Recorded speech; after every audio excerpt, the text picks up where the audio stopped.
joining us here at Cronin Brothers Post 1756 for the VFW celebration. We're going to start today's ceremony with our invocation by Mr. Jim Harney.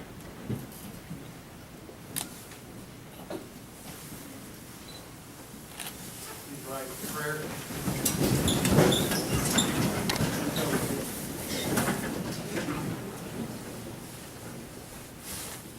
Heavenly Father, we thank Thee for bringing us together in brotherhood and fellowship this day. We ask Thee to bless our veterans and those families who so readily sacrifice so much of their lives supporting our mission. We ask Thee also to protect our brothers and sisters still engaged in the war on terrorism. Many will return broken and torn in body and mind.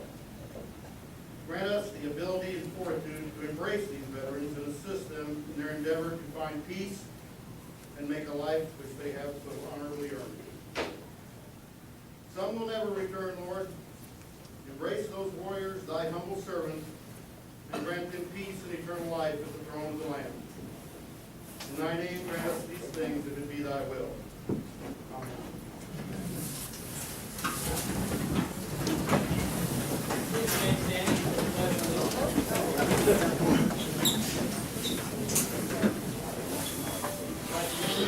To the flag of the United States of America and to the republic for which it stands, one nation, under God, indivisible, with liberty and justice for all.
Because I have the biggest mouth, but if you can't hear me in the back, please give me some kind of signal. I'd like to start off today's festivities with recognition of our post commanders and auxiliary presidents, guest speakers, and VIPs. We'll start off with Mr. Mayor Pete Snyder. Thank you, sir. VFW Post Commander, 1756, Michelle Ramlow.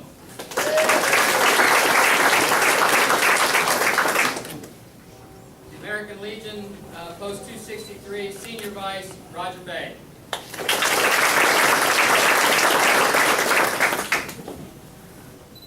The VFW Post 1756, Ladies Auxiliary Representative, Georgina Vincent.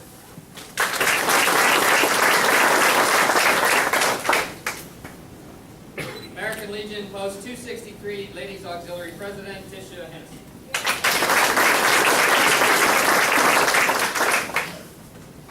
The Sergeant Robert E. Grau, Dead 1336, Marine Corps League Commandant, James Harney.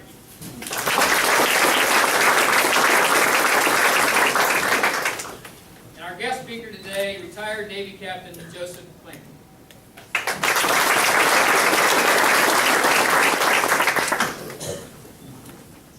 I'll read a brief bio of Captain Klinger here.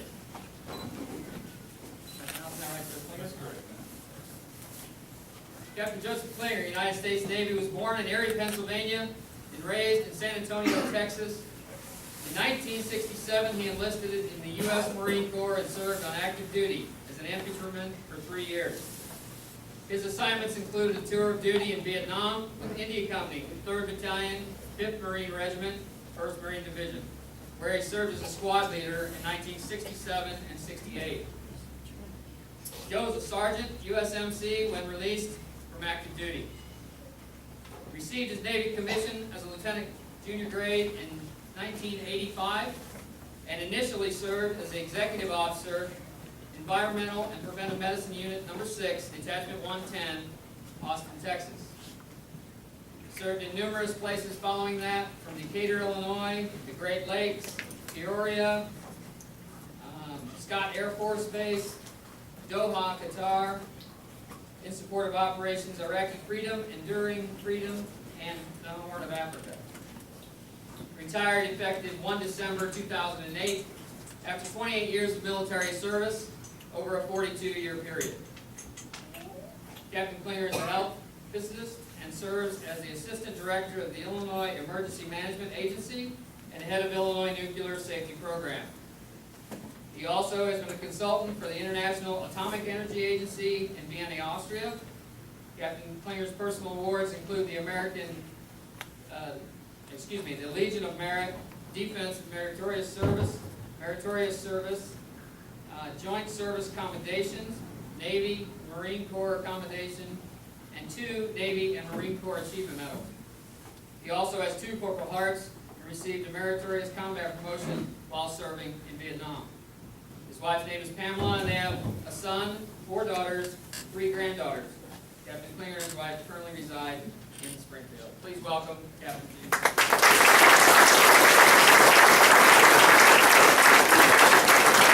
Hey everybody, it's a real honor to be here today. Thanks for taking time out of your 3-day weekend and being here today with Americans and families. So, special thanks to Chief Ramlow. I remember Chief Ramlow when she wasn't a chief. She was in my command in Decatur, and I can see all this potential, and it's great to see that it's been realized all these years. Congratulations, Chief. She's a Chief Yeoman. Make Chief of the Yeoman rating is not easy to do, but she's done it, so great. Kudos. First off, as I prepared for today's event, we visited the origin of veterans. Where did it come from? You know, a lot of people in this community just think that it's another 3-day weekend, unfortunately, and say, hey, we have 3 days off, we don't really care what it is and stuff. Just by your presence here, you know, with you. And so it's so important. The actual origin goes back to the 11th hour of the 11th day, the 11th month in 1918. And there was an armistice declaring the end of hostilities for World War I. And that was a very, very important day because it was supposedly the war to end all wars. Now, wouldn't that have been great? Sadly, it wasn't the war to end all wars. It didn't turn out as planned, as our great country has faced many daunting challenges since then that required many of us veterans to put our lives on the line for the defense of our treasured values of life, liberty, and the pursuit of happiness. As a naval officer, I embrace the Navy Corps values of honor, courage, and commitment.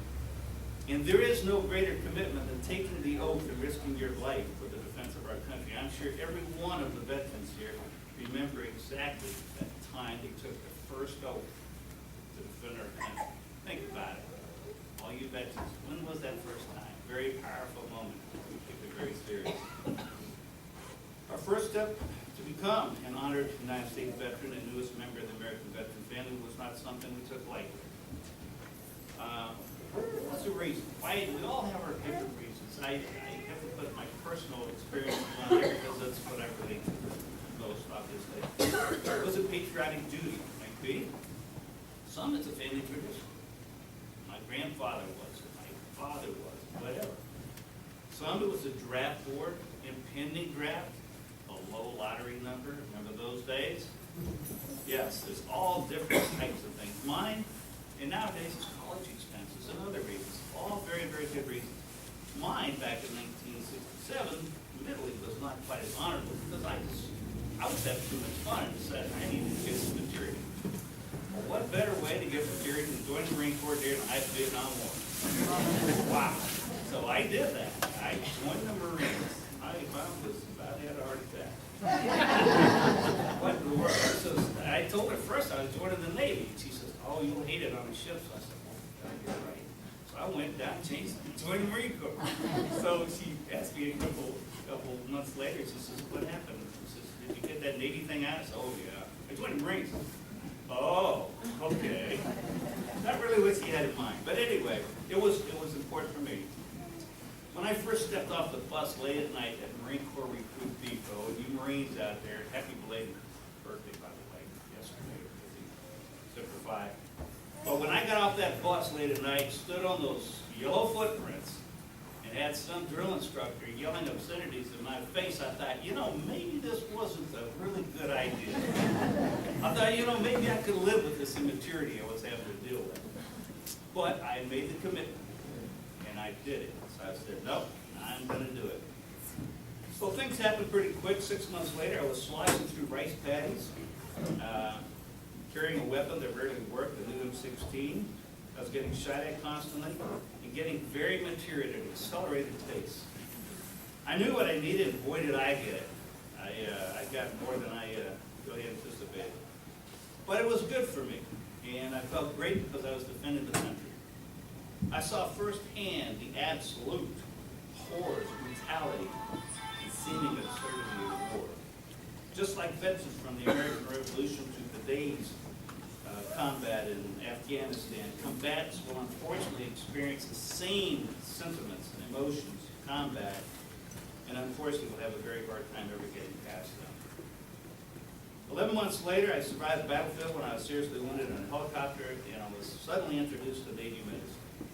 Navy medicine treated me very well and saved my leg, and got out of the hospital about 6 months later, and went to the safety of the college campus. But I came home, like so many other Americans during that period of time, to an American public that not only didn't appreciate our sacrifices, but treated us with disgrace that no veteran should ever have to endure again. In 1985, I was commissioned in the Navy as a medical service corps officer. Had a great career that I got to meet people like Chief Ramlo and others, and I got to provide the best medical service to our wounded warriors. I was in charge of patient movement in CENTCOM in 2004, 2005. What a great satisfaction. I got to help the very warriors that somebody helped me back many years before that. So it was great. The camaraderie and military duty, as we know here, the veterans, is unmatched by any other endeavor that you'll experience in life. And that is why Veterans Day is so important to me. We all have our own reasons, but everything I did for our country, the sacrifices, the pain of separation from the family, pain from injuries, poor pay at the time, was not so I could be honored and respected by my community. That was for personal fulfillment. However, to be disrespected back in the Vietnam times and despised for what it was for our sacrifices was a disgrace, and the injustice will never be totally forgotten by the Vietnam era veterans. However, fortunately, on a hugely positive side, because of that experience, not only did I mature, but the nation did as a whole. And the American public learned to distinguish between the warrior and the warrior. That's huge. It's so important. And I see it every day when I walk and travel through airports, and I see the men and women in uniform, and people saying, thank you for your service. Things like that. Those small gestures are so appreciated by everybody. But there's a history to it. Keep in mind, Vietnam veterans, veterans before, Korean War veterans, I don't think they ever really got the just deserved that they certainly earned. WW2 vets, what a great generation. All these veterans, all these different periods of time, they so need that appreciation. And so just a small gesture like that is very, very important. I feel now that our veteran family is whole again and stronger than before. When I see women such as Chief Ramlo participating in our military as they do today, and accepted and honored and respected by all, I am reminded by how great our country is and why it is truly worth risking your life for. Veterans comprise less than 10% of the American population, but are held in the highest regard, and rightfully so. Now, a bit of an aside, because I do it, I'm sure the veterans before me did it about me. You always think, well, the veterans out there now, the young people, they're just not as tough as we used to be. Right? Come on, let's do it. We all do it, right? You young people back there, you keep that in mind because you'll be doing it when you get my age. Because now they don't have this stuff. But let me share something with you because I've had the pleasure of being in the medical service command, and some of my staff, I had 1,000 people and doctors, nurses, and stuff. And one senior nurse brought back something and shared with me that I carry it with me, in fact, because I find it so inspiring. And it was a handwritten note on the door of a hospital room at Bethesda Naval Hospital. This was back in 2004. And it was written by a Navy SEAL that had been shot in the face with an AK-47, shot in the arm and the face, very serious injuries, and he was recovering at Bethesda Naval Hospital. My senior officer was taking care of him. A true inspiration. This is a handwritten note that he had on his door.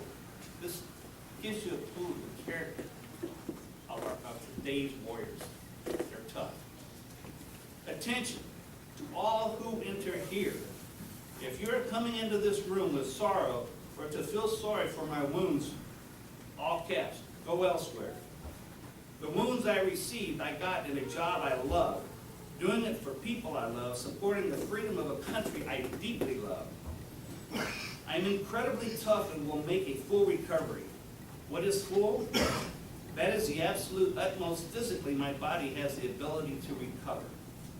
Then I will push that about 20% further through sheer mental tenacity. This room you are about to enter is a room of fun, optimism, and intense rapid regrowth. If you are not prepared for that, go elsewhere. Sign the management with the Navy SEAL in Syria. Wow. That's today's warriors. So we are in good hands. So for me and some of the older veterans now, there should be no doubt our newest veterans are just as deserving as our older veterans, and that is what continues to make our country strong. I couldn't be more proud of being part of the veteran family. I would be remiss if I didn't ask for everyone to say an extra prayer today on Veterans Day for our fellow veterans that paid the ultimate price. I knew quite a few of these true American heroes that were taken from us early in their lives and denied the happiness and freedom that we enjoy right here today. It could have been us instead, so I try to live my life in a manner that would make them proud. I look forward to meeting them again someday, and I will. So I close with a quote from President Ronald Reagan, who said, "Some people spend an entire lifetime wondering if they made a difference in the world, but the Marines don't have that problem." He would have said the same about all the uniformed services. You all have done a tremendous job. We really appreciate the support, the love, and appreciation of family and American citizens. Thank you all for allowing me to join you today. Have a great Veterans Day, and thanks to all of you for your appreciation and support of Veterans Day. And thanks to the veterans for your service to our country. God bless you all.